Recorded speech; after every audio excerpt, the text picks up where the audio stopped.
or the government and freeze those until it's proven that they have been acquired legally and can be disposed of in the interest of the nation.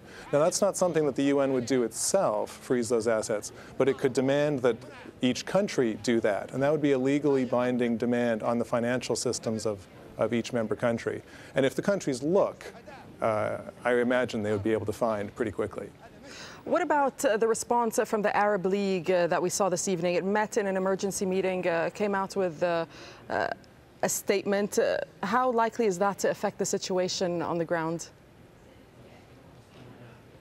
I can't imagine that would have much effect at all. I also wouldn't imagine that the Arab League would have a whole lot more that it could do. It doesn't have very many tools in this situation. It issued a statement that was a little bit like the watered-down version of what the UN has said. That's about the extent of the Arab League's efforts, possibilities. And the African Union, I think, is entirely irrelevant in this case. We shouldn't expect anything useful to come. Yeah, the Arab League just banned Libya from its meetings. The African Union, just to continue on what you were saying, the African Union, we haven't heard anything, in fact, from the African Union. Right, and I wouldn't expect to. I mean, they barely exist on the best of days. And Gaddafi is a big player in the African Union, so I can't see any chance of them doing anything forceful. So the real balance to be struck, though, is between outside pressure, perhaps even military pressure, maybe in the form of a no-fly zone or other kinds of threats, and the internal dynamics that are driving the revolution. Now, it's clear that the internal situation has turned against Gaddafi, and for all intents and purposes, he's no longer the de facto leader. He controls some militias, it appears. So now it's not clear that the UN Security Council is necessarily the right player to push that militarily to its conclusion. I think that what the Security Council and outside actors like that can do is put pressure on Gaddafi through threats and through financial sanctions and asset targeting to make the decision himself. All right. And if he won't make the decision himself, then they might be able to force the situation such that the generals do. Okay, Ian Hurd, thank you very much for that.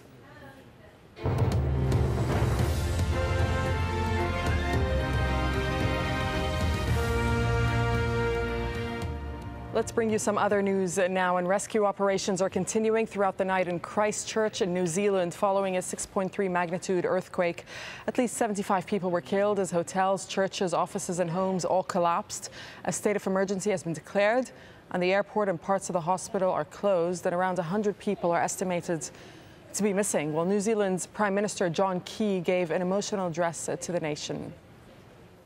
All New Zealanders have a piece of our heart in Christchurch.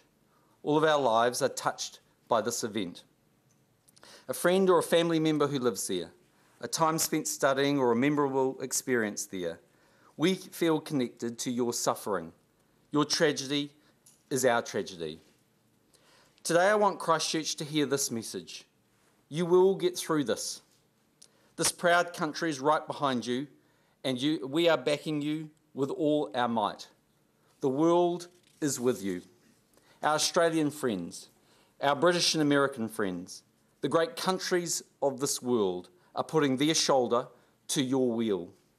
They are sending their support, their expertise, their people to help us. Christchurch, today is the day your great comeback begins. Though your buildings are broken, your streets are washed and your hearts are aching, your spirit will overcome. Well, according to the U.S. Geological Survey, the epicenter was 10 kilometers southeast of the South Island city, and that's just 5 kilometers underground. The port town of Littleton was badly damaged, and tremors were felt more than 300 kilometers away in Dunedin, as Harsuki reports. Part of a building collapses, narrowly missing some pedestrians. And a house-sized boulder crushes another structure. The floor is trembling. New Zealand television captured the moment the quake struck the country's second biggest city of Christchurch. These pictures were recorded during one of the many aftershocks which badly damaged the city's cathedral. Residents described the terrifying moments after the quake struck at lunchtime and their attempts to escape damaged buildings. Down and landed into the third floor and kind of didn't really know what happened, and then I heard some people screaming out which were on the second or third floor and managed to pull them out. It's the second time in 5 months that Christchurch has been rocked by a powerful quake. September's magnitude 7 earthquake caused widespread damage, but no deaths. While this event wasn't as powerful, it was closer to the city, meaning it caused worse damage.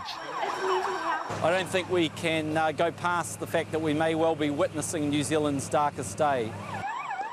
Broken water pipes flooded many streets, and power and telecommunications have also been badly affected. Some services are slowly being restored. Several buildings caught fire and helicopters were used to try to put them out. Emergency workers are trying to free many people trapped in vehicles or under buildings, but the rescuers are reportedly stretched to their limit. And even under floodlights, after nightfall, rescue teams carried on picking through the rubble of collapsed buildings to try to find survivors. Christchurch residents were still rebuilding their lives and businesses after September's quake. This latest tremor has knocked the city back yet again. Azhar Sukri, AlJazeera. Southern Peru has been hit by flooding triggered by heavy rains in the region. Several homes have been damaged and the train line to the historic Machu Picchu ruins has been suspended due to floodwaters. Areas around the ruins have had up to 20 days of rain and flooding, with several tourists still stranded. An Indian court has convicted 31 people on conspiracy and murder charges following the deaths of 60 Hindu pilgrims on a train in 2002. Security forces were on a heightened state of alert to prevent further unrest as the result of the verdict. 63 others were acquitted. The fire on the train led to violent anti-Muslim riots in Gujarat. The public prosecutor says the fire was a well-planned conspiracy. At least 2 pro-democracy protesters have been killed in Yemen and 20 more were injured. The attack happened in the capital Sana'a. It's believed a gang of pro-government supporters opened fire at the demonstrators. Scuffles had broken out earlier in the day as protesters were seen rolling a car over and setting it on fire. Algeria's cabinet has decided to lift a state of emergency, which has been in place for nearly 2 decades. Opposition groups have been staging weekly protests in the Algerian capital, Algiers, seeking to emulate uprisings in Egypt as well as neighboring Tunisia. The government hopes its move will appease demonstrators. It's also approved a package of measures that are aimed at reducing unemployment, which is one of the people's biggest complaints. Back now to Libya, and the country's tribal structure plays a crucial role in the country's politics. Dorsa Jabari takes a look now at the culture that still exists in Libya. It's one of the most tribal nations in the Arab world, a country where clans and family alliances shape the political landscape. The 4 main tribes include the Warfalla, Libya's largest and most powerful tribe, said to have about 1 million people. It's declared it no longer supports Gaddafi. The Maghariha is the second largest tribe and the tribe of Lockerbie bomber Abdel Basit Ali al-Megrahi. The Al-Zintan tribe, which